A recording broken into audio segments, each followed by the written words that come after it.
गौतम बुद्ध ने कहा, बस मुझे दो चीज दे दो, तुम अकूट धन के मालिक बन जाओगे।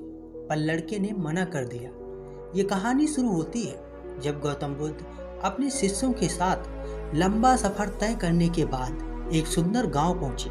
तथागत ने कुछ दिन उसी गांव में रुकने का निश्चय किया।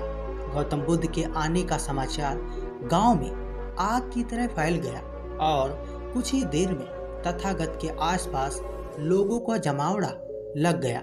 कई लोग तरह तरह की समस्या लेकर वहां आने लगे। तभी एक बुजुर्ग व्यक्ति रोते हुए महात्मा बुद्ध के पास आया और कहने लगा, हे तथागत, मेरा बेटा कुछ काम नहीं करता। वो अपनी गलतियों के लिए ईश्वर को रात दिन कोसता रहता है। जब मैं समझाता हूँ तो वो मुझसे ही बहस करने लगता है और घर का माहौल खराब हो जाता है। तथागत, मैं जानता हूँ कि वो अपना ही नुकसान कर रहा है, लेकिन मुझे समझ नहीं आता कि मैं उसे सही रास्ते पर कैसे लाऊं। बुद्ध मुस्कुराए और बुजुर्ग व्यक्ति से बोले, आप कोई बहाना बनाकर अपने बेटे को मेरे पास ले आइए। व्यक्ति ने कहा, तथागत, मेरा बेटा किसी की बात नहीं सुनता, सबसे बहस करता है। मुझे डर है कहीं वो आपको भी कोई गलत बात न कह दे। बुद्ध मुस्कुराते हुए बोले, चिंता मत करो, तुम बस उससे कहना कि मैं सारी समस्या का समाधान कर दूंगा। गौतम बुद्ध की बात मानकर कुछ लोग बुजुर्ग के साथ उसके बेटे को बुलाने चल दिए। दोपहर का समय था। लड़का अपने कमरे में सो रहा था। घर पहुंचते ही सब लोगों ने उसे जगाया और उसे समझाना शुरू किया, लेकिन लड़का साथ चलने को तैयार नहीं हुआ। बस वो इतनी सी बात दोहराता, इस सारे संसार में साधु पाखंडी और नकली होते हैं। मैं इनकी बातों में आने वाला नहीं। लेकिन जब गांव वालों ने उसे बताया कि बुद्ध उसकी हर परेशानी का समाधान कर देंगे, तब जाकर वह गौतम बुद्ध से मिलने को राजी हुआ।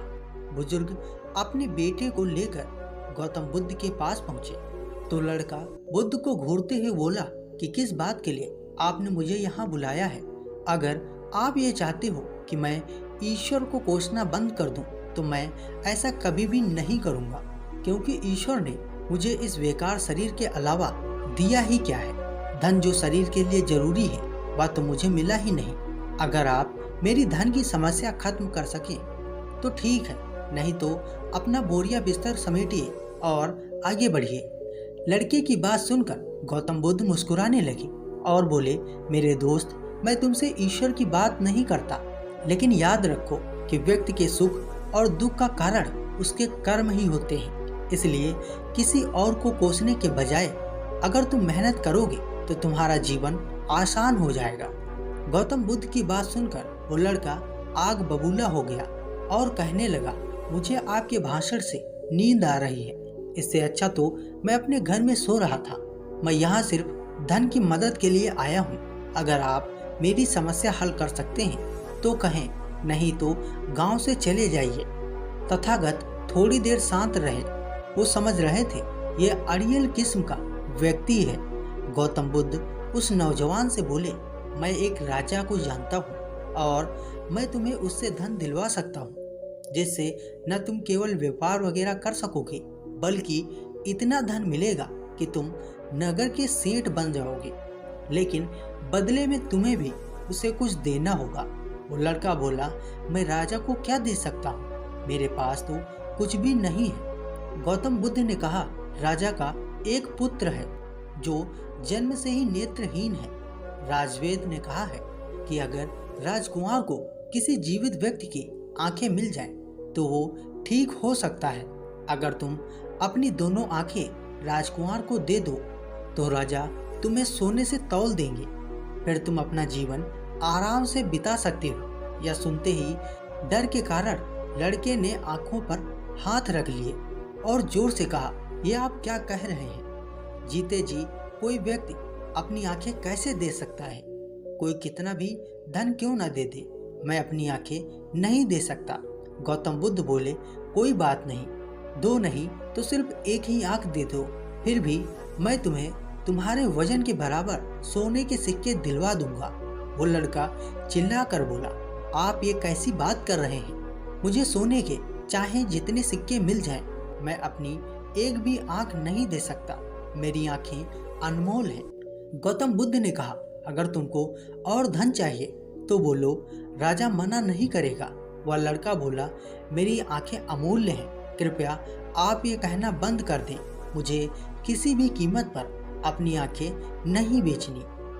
लड़के की बात सुनकर गौतम बुद्ध ने कहा, मेरे प्यारे दोस्त, अभी कुछ समय पहले ही तुम अपने शरीर को बेकार कह रहे थे, कोस रहे थे, और अब तुम कह रहे हो कि तुम्हारी आंखें अनमोल हैं। आंखें तुम्हारे शरीर का छोटा सा हिस्सा है। अगर तुम्हारी आंखें अनमोल हैं तो तुम्हारा शरीर बेकार कैसे हो सकता है? अगर शरीर तुम्हें अनमोल लगता है तो तुम्हारी बुद्धि की क्या कीमत है? अगर यह सब अनमोल है तो जीवन शक्ति जो तुम्हें जिंदा रखे हुए है, उसकी क्या कीमत है? गौतम बुद्ध के ये शब्द सुनकर उस लड़के के आंखों में आंसू आ गए। वो तथागत के चरणों में गिरकर रोने लगा। फिर उस लड़के ने कहा, मैंने कई बार कोशिश की, लेकिन मैं कुछ नहीं कर पा रहा, इसलिए मैं इतना हताश और कड़वा हो गया हूँ। गौतम बुद्ध ने लड़के को उठाया और कहा, मेरे दोस्त, इंसान का जन्म बहुत कीमती है। केवल इंसान के पास इतना विवेक होता है कि वो सही गलत में अंतर कर सकता है। ताकतवर पशु पक्षियों में भी यह स्वतंत्रता नहीं है। इसलिए अपने शब्दों की ताकत पहचानो और किस्मत को कोसना बंद करो। जब सिर पर परेशानी आती है तो हम सब नकारात्मक हो जाते हैं और खुल जाते हैं कि हमारे पास कितनी सारी बेशकीमती योजनाएं हैं। गौतम बुद्ध कहते हैं कि बनाने और मिटाने दोनों की शक्ति हमारे शब्दों में है। जब शब्द सच्चाई और दया से भरे होते हैं तो ये दुनिया बदल देते हैं। इसलिए गौतम बुद्ध आगे कहते हैं कि अपनी जुबान को अच्छे शब्द सिखाओ, अपने मन को अच्छे विचार सिखाओ। आँख, कान, नाक, जुबान सबको प्रेम करो। इंद्रियां बहुत अच्छी दोस्त बन सकती हैं। यह ट्रेनिंग हमको दुखों से पार ले जाएगी। यह ट्रेनिंग कैसे करते हैं? ध्यान से, योग से, प्राणायाम से, विपश्यना से। हम अपने मन को, अपनी इंद्रियों को सिखाना शुरू करते हैं।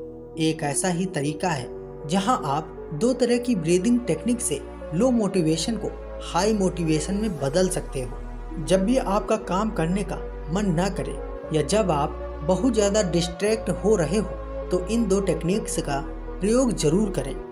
तो दोस्तों, उम्मीद करता हूँ ये कहानी आपको पसंद आई होगी। अगर ये कहानी आपको पसंद आई है तो अपने दोस्तों को साझा करें और वीडियो को लाइक करना ना भूलें।